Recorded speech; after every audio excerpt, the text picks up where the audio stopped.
Recording भी आज upload हो जाएगा आपका सारा, आपको दोबारा देखना हो दोबारा देखिए।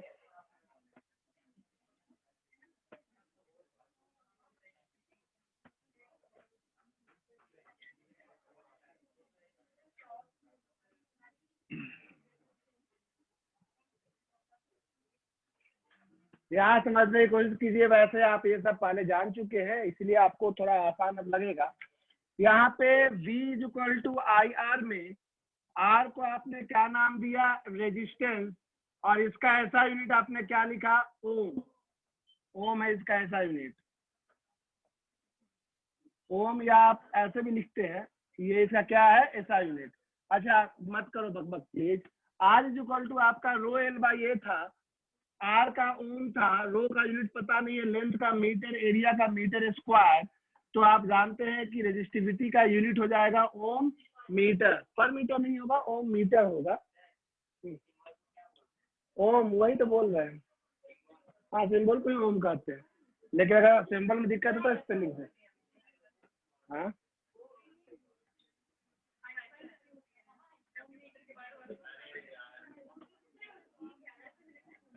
ओ ऐसा कोई दिक्कत नहीं है। यहाँ देखिए, हाँ ठीक है ठीक है। यहाँ देखिए, अब हम नहीं टोक रहे हैं तो टोपी वाले भैया और ऐसा भी गप कर रहे हैं, प्लीज मत कीजिए, क्योंकि आपको ही सवाल देने के लिए मेरे बच्चा का चीज बोल दे रहे हैं। सिग्मा होता है 1/रो, और इसीलिए सिग्मा का ऐसा यूनिट होता है ओम इनवर्स मीटर इनवर्स, या आप एक और नाम बोलते थे 10th क्लास में, बता सकते हैं कोई ओम इनवर्स का उल्टा, कोई बताइए। अरे आप इसको ऐसे बोलते थे, ओम इनवर्स है मीटर इनवर्स, या आप मो बोलते थे, मो मीटर इनवर्स, या साइमन कह रहे थे। ठीक है, साइमन एक्चुअली मतलब सिनान पढ़ाता था, लेकिन आप वो सब जानते हैं ना। तो आपको अगर इतना नॉलेज पता है कि resistance is equal to rho L by A होता है, याद रखिएगा रो जो आपका है ये क्या कहलाता है, रेजिस्टिविटी। और एकमात्र चीज जिस पे डिपेंड करता है वो किस पे है डिपेंड, बस टेम्परेचर पे।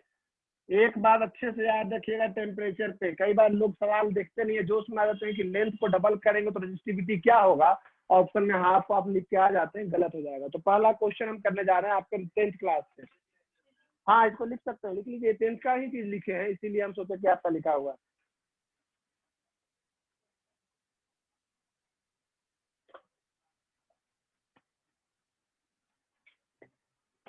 वैसे ही लिखो लिखो, चिंता नहीं करना है, छुट्टी बस अब अपने हाथों में है। हाँ थैंक यू, हम मानते हैं, ये बात तो लिखा हुआ भी है। सब बच्चा अच्छा होता है, अच्छा नहीं होता तो मैं क्लास में क्या कर रहा, तो घूमते फिरते रहता है, वो आता है इधर, आप लोग अच्छे तभी तो क्लास कर रहे हैं, कहीं भी क्लास कर रहे हैं। तो आपके माता पिता भी इस बात को मानते हैं, किसी के माता पिता सिर्फ यही बोलते हैं मेरा बेटा ठीक है, दोस्त वालों पर बात किया है, अपने आप को कोई नहीं कहता है। इसीलिए आप लोग की मम्मी आप लोग सुनाती है, ठीक पेरेंट नहीं होता। जब भी वो सुनाए तुम्हारी कोई सहेली को पकड़ ले, उसके साथ घूमना बंद करो, वो ठीक है। क्या है, पेट्रोल पंप कुछ बोल रहा है, आग लगा देंगे वही पेट्रोल तो ध्यान से सुनो। अब बोला तो इफ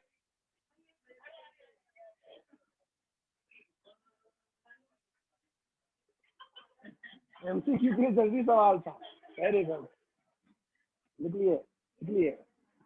पहला question, length of if length of a wire,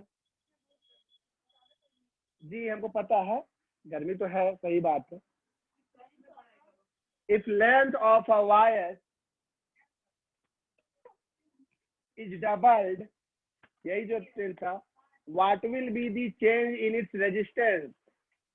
if length of a wire is doubled, what will be the change in its resistance?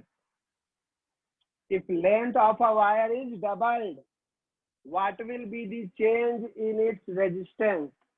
ये 10th का क्लास का सवाल है, इसलिए बिल्कुल हमको बताइए मत, आप बना लीजिए और रखिए अपने पास, हम उससे कुछ और सवाल भी पूछेंगे। क्वेश्चन यही था, if length of a wire is doubled, what will be the change in its resistance. अगर एक वायर का लंबाई यानी लेंथ डबल कर दे तो उसका रेजिस्टेंस में क्या फर्क पड़ेगा, वही रहेगा, आधा होगा, डबल होगा, क्या होगा वो आपको बताना है। बनाइए, बना लीजिए ना, हम तो जान रहे कि आप सब जान रहे हो, बना लीजिए ताकि हम बताएं तो सही। ओके ठीक है, सबका आंसर जो आ रहा है वो हम सुन रहे हैं। ओके कितना होगा? डबल तो नहीं होगा, 10th आप याद नहीं कर रहे, डबल नहीं होगा, ठीक से बनाइए। आप गौर कीजिए कि लेंथ बदलने पे एरिया भी बदलता है। वही वायर का वो क्या था, रेजिस्टिविटी हर मेटल का अलग अलग होता है, एक फिक्स हो जाता है। अगर रो का वैल्यू में कोई फर्क नहीं पड़ेगा डबल ये करने पे। अब R equal to rho L by ये तो होता है। हाँ हाफ नहीं होगा भाई, तुम बना के देखो, सेम ही रहेगा। गुड, सेम रहेगा। कुछ लोग कह रहे हैं, आप लोग भी बोल सकते हैं अगर आप बोलना चाहें तो। लीजिए आप अनम्यूट हो जाए। यहाँ पे तरह तरह का आंसर आया है, 4 टाइम्स, डबल, कांस्टेंट। इस सवाल तो मैं सही बोल, सेम रहेगा। क्या होगा? हाँ ठीक है, वेरी गुड, सही बोले।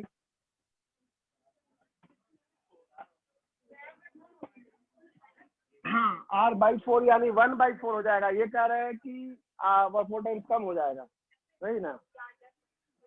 सुनिए मेरी बात, ये भले ही बच्चा वाला सवाल है, लेकिन इसको सीख के ही आप बड़े सवाल के ऊपर जा सकते हैं। ये नहीं सीखेंगे बड़ा सवाल नहीं बनेगा।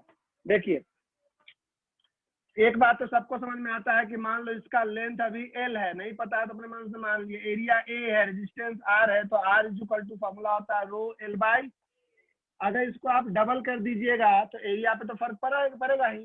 L का वैल्यू कितना कर दिए तो एरिया A बाई कितना हो जाएगा।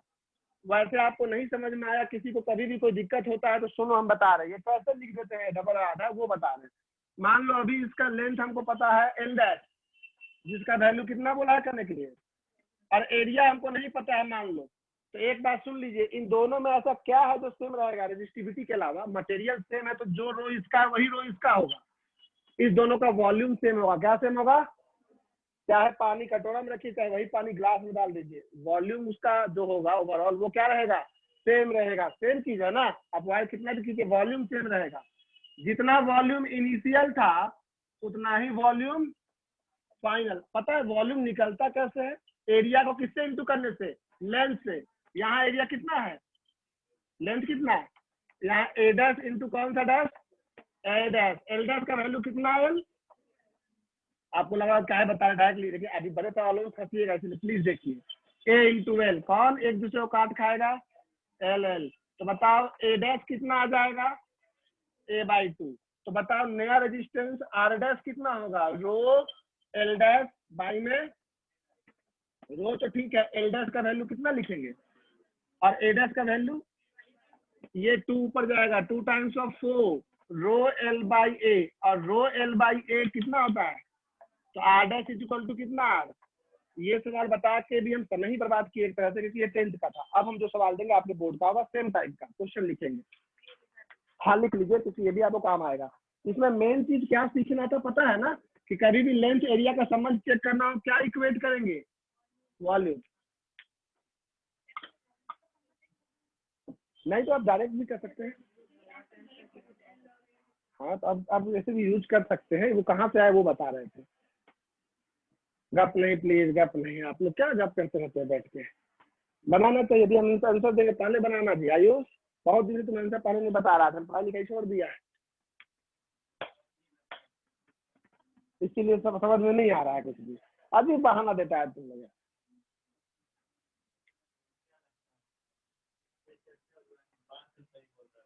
हम मान रहे हैं भाई, मान रहे हैं आपकी सारी बातें, हम मान रहे हैं कि गर्मी लग रहा है, गर्मी है, बस हम छुट्टी कर देंगे तो। हाँ ये एक कष्ट हो गया। लाइट बहुत करता है, क्या हुआ? जनरेटर चलता है, एसी जनरेटर नहीं चलेगा, कनेक्शन नहीं दिया, बोला एसी नहीं चलना हमारे सर, फ्री ऑफ कॉस्ट नहीं होगा, पैसा वाले।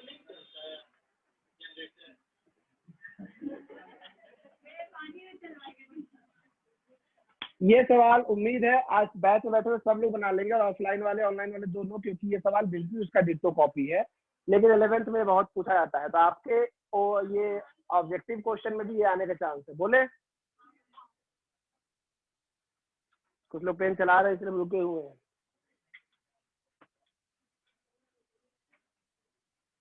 what will be the change in the resistance of a wire? What will be the change in the resistance of a wire? What will be the change in the resistance of a wire? What will be the change in the resistance of a wire if its length is increased by 10%? If its length is increased by 10%. If its length is increased by 10%. चलिए, increased by है, grammar आपको पता है ना, by और to का क्या, वही काम करें. चलिए, what will be the change in the resistance of a wire if its length is increased by 10%? बनाइए, सेकेंड बेंच उम्मीद है पहला आंसर आएगा. देखा, अच्छा बात मेरे लाइन भी आ गया, तुम लोग के बेंच पे भरोसा देखो कितना. सॉरी सेकेंड बेंच, अब भरोसा उठ गया तुम लोग से हमको. थर्ड बेंच पे हमको उम्मीद है नहीं आया लाइक. अरे कहीं बना रहा है लगता है कुछ. हाँ जी सॉरी बोलो. 20%. ओके, एक आंसर यहाँ आया है. ठीक है, अभी बताया तो नहीं है आंसर, वेट कर लेते हैं थोड़ा. ठीक है, 21%. ये 21% भी का 20 का रहा. देखते हैं क्या क्या आंसर है, उसके बाद हम लोग बात करते हैं आगे. हेलो, हाँ अभी 15-20 मिनट बाद, आधे घंटे बाद. ठीक है, सेम रहेगा एक आंसर. अभी हम पहले आंसर ले देते. बिल्कुल बिल्कुल चेंज होगा. वो अभी आपको हम तरीका सिखा चुके हैं, एरिया के लिए हम तरीका सिखा चुके हैं. बना प्लीज जल्दी आप लोग कोशिश कीजिए. कितना? अब वो हमें जाना है, परसेंटेज में आंसर बताना है. 21%. एक मिनट, किन्ने बोला? हम नाम एक बार देख रहे, फिर से बोलिए.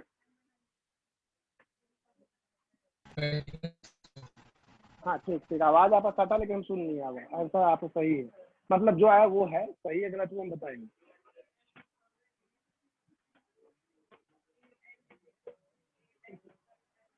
बना थर्ड बेंच?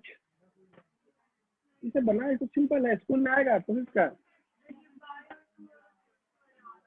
कोशिश. अभी नहीं बता सकती, नहीं आया. इंक्रीज बाय का मतलब होता है कि पहले का लेंथ का 10%, यानी एल प्लस एल का 10% हो गया. एल प्लस एल इंटू, हाँ बाई है ना, टू थोड़ी है.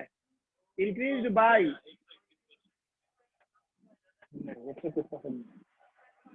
नहीं. कोशिश. भैया 21%. वाह यार, ऑनलाइन में सबका आंसर सही आ रहा है, ऑफलाइन ही नहीं बता रहा है इन लोग. वेरी गुड, ऑनलाइन वाले बच्चे बहुत अच्छे से पढ़ रहे हैं. आया क्यों नहीं आया? फंस गए लेंथ में. Okay, L plus L into 10/100 सही कह रहे. नहीं ये सर कितना? लास्ट बेंच नहीं बना रहे, सेकेंड लास्ट बेंच रोहित नहीं बनाया. चलिए देखिए, हम इधर हम बनाते हैं. हाँ एल का 10% से बढ़ गया, बाई है तो एल प्लस एल का. हाँ आंसर है 21%, 21%. कैसे वो देखिए,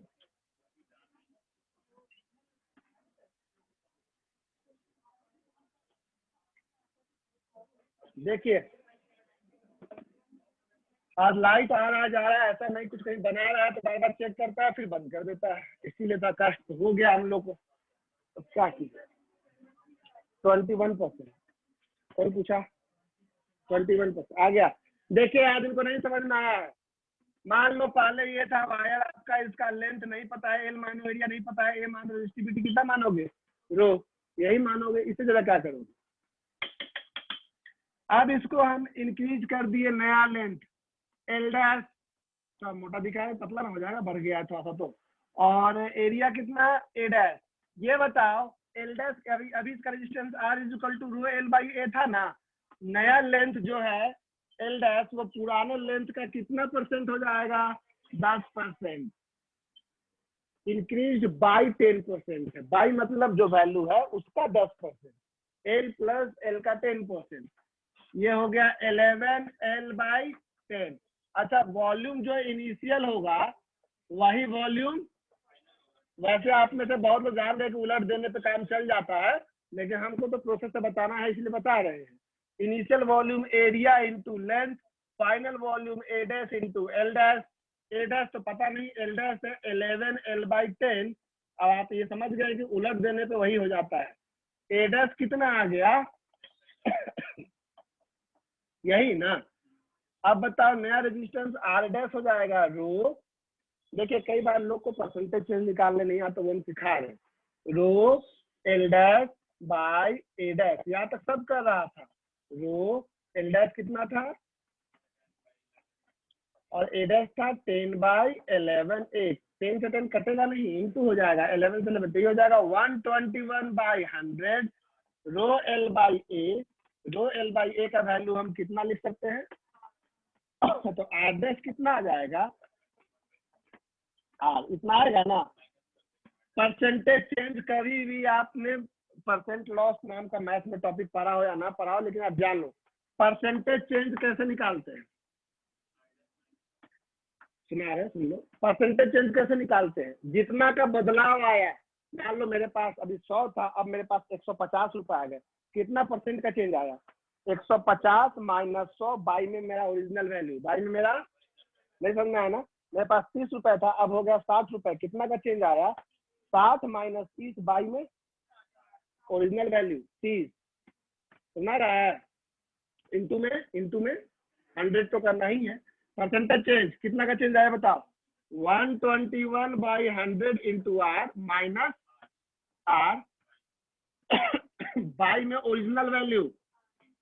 आप परसेंटेज करने के लिए कितना से इंटू करेंगे, जब पूछे तो बताया नहीं, अब बता रहा है। चल गधा, यहाँ देख, पहले पहले नहीं बोलने का।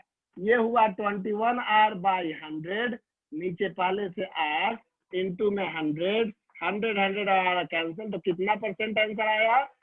तो ये यहाँ तक सब कर रहे थे। परसेंटेज चेंज अगर नहीं आता तो आपको बहुत बार काम आएगा, बहुत बार। ज्यादातर न्यूमेरिकल में परसेंटेज चेंज पूछता है। परसेंटेज चेंज बड़ा में से छोटा माइनस करके नीचे ओरिजिनल वैल्यू, चाहे वो छोटा हो चाहे बड़ा, इंटू में 100। दोबारा पूछना है बेंच नंबर 4, पूछो दोबारा बता दे, 1 2 3 4 से पूछिए। तुम सब लोग बोलते ही रहो बस।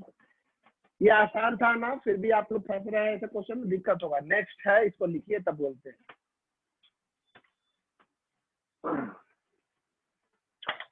जल्दी करेंगे।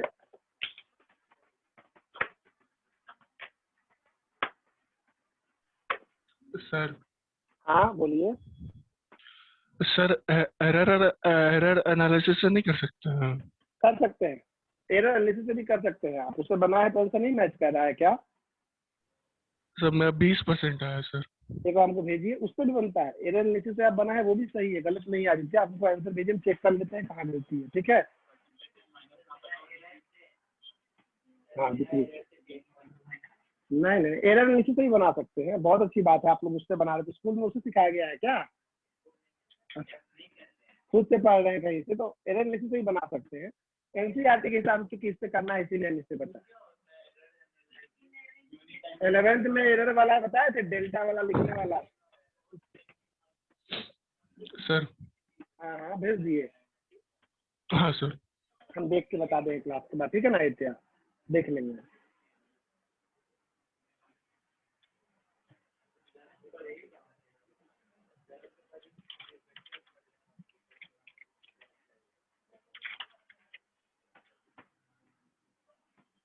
हो गया, लिख लिए। अगला टॉपिक भी अच्छे से याद रखिए, ऑब्जेक्टिव के लिए भी सब्जेक्टिव के लिए भी। टॉपिक का नाम है, इसको लिख लीजिए फिर बोलेंगे। अगला टॉपिक क्या है वो बताएंगे।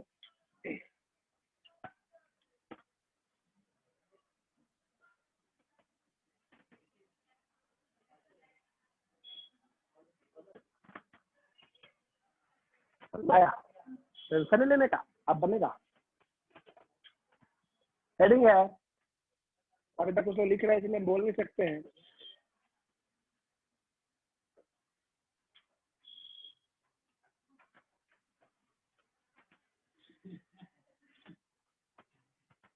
Temperature dependence of resistivity,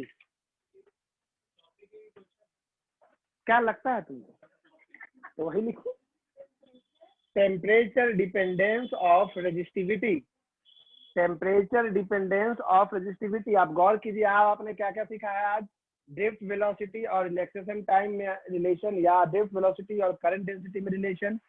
Ohm's law आपने सीखा, उस पर न्यूमेरिकल सीखा, और अब आपने ये जाना कि रेजिस्टिविटी सिर्फ एक चीज पे डिपेंड करता है, वो क्या चीज पे? तो उसी का हेडिंग लिखवाए हैं, टेम्परेचर डिपेंडेंस ऑफ रेजिस्टिविटी। आपको क्या लगता है, टेम्परेचर बढ़ाने से किसी भी वायर में कंडक्टिविटी बढ़ता है या घटता है? कंडक्टिविटी मतलब अगर कोई वायर अभी आप रखे हुए हैं, उसमें करंट जा रहा है, अगर हम उसको गर्म करें यानी उस वायर का टेम्परेचर बढ़ाएं, तो उसमें करंट और आसानी से फ्लो करेगा कि उसको दिक्कत आएगा? यानी कि टेम्परेचर बढ़ाने पे और गुड कंडक्टर बनेगा कि बैड कंडक्टर बनेगा? हम आपसे आपका राय पूछे, गलत भी हो सकता है, सही भी, कोई दिक्कत नहीं, आपको जो लगता है वो बताइए। गुड। गुड बनेगा? ऑनलाइन में किसी ने गुड कहा। हल्का टेम्परेचर बढ़ाना है, जलाना पिलाना नहीं है, समझ लो। तो अब ठीक, हाँ एक बात समझिए, हम यहाँ जो नाम बोले वो कंडक्टिविटी, कंडक्टिविटी किसका उल्टा होता है? रेजिस्टिविटी का। हाँ वही वही वही, टेम्परेचर बढ़ा ना तो उसमें अच्छा होगा। ओके, अरे यार खुल ही नहीं रहा, कौन क्या होगा इसको चेक करना पड़ेगा हम लोगों को, कि अब तक पढ़े हुए नॉलेज के हिसाब से हम चेक करते हैं कि क्या होने से क्या होगा। ठीक है, अब आपका सवाल आपको अपने आप क्लियर हो जाएगा आपके द्वारा, आज कहीं जो फॉर्मूला पढ़े उसी से। तुक्का क्यों मारना है भाई?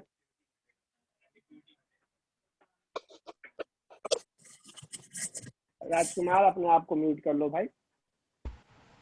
सर सितंबर से ऑफलाइन एग्जाम होगा। सितंबर से ऑफलाइन एग्जाम हम ले, वो कोचिंग वाला? स्कूल में होगा सर, आपको बता दे रहे बस। अच्छा, हमको बता रहे हैं कि स्कूल में सितंबर से एग्जाम होगा। ओके, तुम्हारा स्कूल का हमको भरोसा नहीं है, पोस्टपोन करता है ना?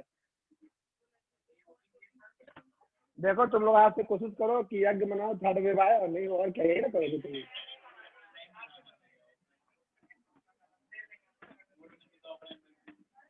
पता नहीं मानती, हमको कोई आइडिया। अच्छा आप बता रहे हैं कि होगा, सॉरी, होगा तो एग्जाम देना है, हम लोग आज सिखा रहे हो। सुनिए ध्यान से, टेम्परेचर बढ़ाने पे क्या होगा वो बात की बात है। अब तक आपने क्या क्या फॉर्मूला पढ़ा? आपने अब तक सबसे पहला फॉर्मूला पढ़ा था ड्रिफ्ट वेलोसिटी का value, VD is equal to E tau by M into, अच्छा याद होगा आपने ये भी पढ़ा है, J is equal to I by है ना? ओके, वो भी लिख देते हैं। जे इज इक्वल टू आपने फिर पढ़ा, आपने एनी वीडी पढ़े ना, यहाँ से आई बाई ये भी था, और कुछ पढ़े आता है J is equal to sigma into E भी पढ़ा आपने, और शायद आपने sigma is equal to 1 by rho भी पढ़ा, या rho is equal to 1 by sigma, एक ही बात है। Rho is equal to 1 by sigma भी पढ़ा ना। हेडिंग के हिसाब से, यानी जो आपको टॉपिक का नाम लिखवाया गया है उसके हिसाब से, या सिग्मा है चमक रहा है आप लोग को, उसके हिसाब से ये है कि टेम्परेचर बढ़ाने पे रो का वैल्यू में क्या फर्क पड़ेगा। जैसे ये कंडक्टर है, इसमें अगर आप टेम्परेचर बढ़ाइएगा तो इसमें जो कॉलिजन हो रहा था इलेक्ट्रॉन्स का, वो कॉलिजन पहले की तुलना में और तेजी से होगी और धीमा होगा, क्योंकि आप जब भी किसी को हीट करते हैं तो थर्मल एनर्जी देते हैं। कौन सी एनर्जी? वो थर्मल एनर्जी काइनेटिक एनर्जी में कन्वर्ट होता है। तो पहले जो टक्कर हो रहा था धीरे धीरे वो अब जल्दी जल्दी होगा। अगर टक्कर जल्दी जल्दी होगा तो बताइए दो टक्कर के बीच का समय कम हो जाएगा कि ज्यादा हो जाएगा? कम हो जाएगा ना। पहले अगर 2 सेकंड में टक्कर तो एक ही सेकंड में हो जाएगा, यानी किसका वैल्यू अपने आप, मैं हाथ बहुत पसीना, गर्मी निकल रही है, टाउ का वैल्यू कम होगा कि ज्यादा? टेम्परेचर बढ़ाने पे टाउ का वैल्यू कम हो जाएगा। टाउ का वैल्यू कम होगा तो कौन कम होगा? ये कम होगा। अगर ये कम होगा तो कौन कम हो जाएगा? और अगर ये कम होगा तो कौन कम हो जाएगा? क्योंकि रिलेशन वही है भाई, सिग्मा अगर कम होगा तो कौन ज्यादा हो जाएगा? इनवर्स है, ज्यादा हो जाएगा, नहीं होगा। और आर इज इक्वल टू होता है रो एल बाई ए, और अगर रो होगा ज्यादा तो आर क्या होगा? डायरेक्ट है ना। तो देखो ये जो हम ऐसे ज्यादा कम लिखे, इससे आपका 3-4 को ऑब्जेक्टिव जो भी आ गए इसी से आप निकाल लोगे। बात समझ में आता है ना? वैसे तो हम आपको बताने ही वाले हैं। एक बात ये समझ में आया कि टेम्परेचर बढ़ाने से रेजिस्टिविटी या रेजिस्टेंस क्या होता है? बढ़ता है।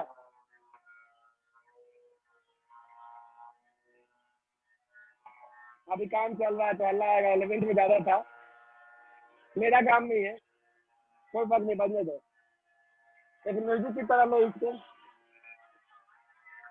न सुनाई दे रहा, मैं व्यवस्था है।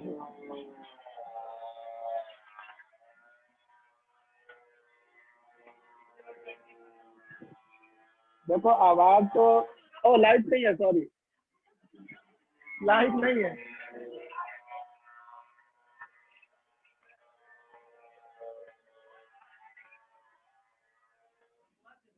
हो गया तो बंद करो, और बंद करो उसको, छोड़ो ना यार, नीचे का शोरूम बंद हो गया, कुछ नया खुल रहा है, पता नहीं क्या है। अरे बस करो, हो गया हो गया, कोई गाड़ी क्लोज नहीं करेगा। तो देखिए यहाँ पे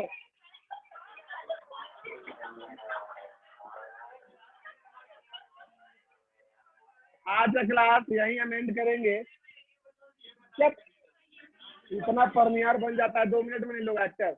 तो इसको हम अभी लिखवाने जा रहे हैं कि कैसे काम करता है, लेकिन फिलहाल टेम्परेचर बढ़ाने पे वो गुड कंडक्टर नहीं होता, और क्या हो जाता है, बैड कंडक्टर। सुनिएगा ध्यान से, थैंक यू। सेमी कंडक्टर में आप गौर कीजिएगा, सेमी कंडक्टर को आप जब धूप में रखते हैं सोलर सेल, तो वो और अच्छा गुड कंडक्टर बनता है। सेमी कंडक्टर में अलग रूल काम करता है, वहां टेम्परेचर बढ़ाने पे कंडक्टिविटी बढ़ता है, रेजिस्टिविटी घटता है। याद रखिएगा, सेमी कंडक्टर और कंडक्टर एक दूसरे का जस्ट अपोजिट काम करता है।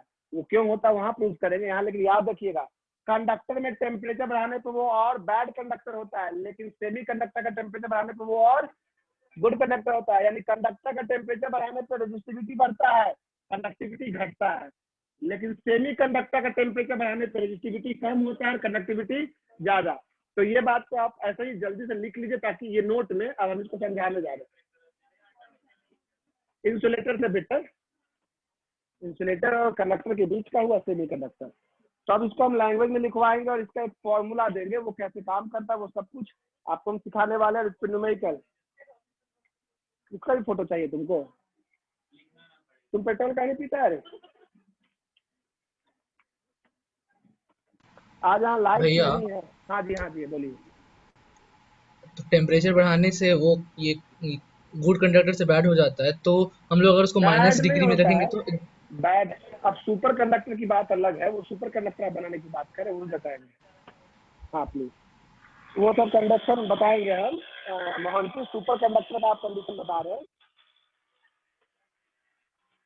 अच्छा सुपर कंडक्टर की बात आ जाएगी मोहन जी, वो और रेजिस्टिविटी जीरो हो जाने का बात आप कह रहे हैं कि क्या बचा ऐसा हो सकता है कि रेजिस्टिविटी जीरो हो जाए, यही ना? हाँ, टेम्परेचर हाँ एकदम होता कम है, हो जाए। हाँ होता है होता है। प्रैक्टिकली वो अप्रोच नहीं है, वो लैब में ही पॉसिबल है, इसीलिए सुपर कंडक्टर अभी आपको डेली लाइफ में नहीं दिखता है। हाँ, ऑपरेटर्स नहीं है, उसके लिए अलग से आदमी बुलाना होगा, लैब असिस्टेंट बुलाना होगा, जो अच्छे ज़्यादा हम भी बात, उसके लिए अलग होता है, लैब बॉय अच्छा से करवाएगा, उसको पैसा देना होगा। हम भी कोचिंग दिए थे प्रैक्टिकल का, मतलब अपने कॉलेज लाइफ में हम फिजिक्स का भी ट्यूशन पढ़े थे और प्रैक्टिकल का ही पढ़े थे। हाँ, इसलिए क्योंकि कॉलेज में पहले से अंत में लगता है रिवीजन करना में। आज इतना ही होगा, यहाँ हल्ला हो रहा है, आज क्लास नहीं होगा।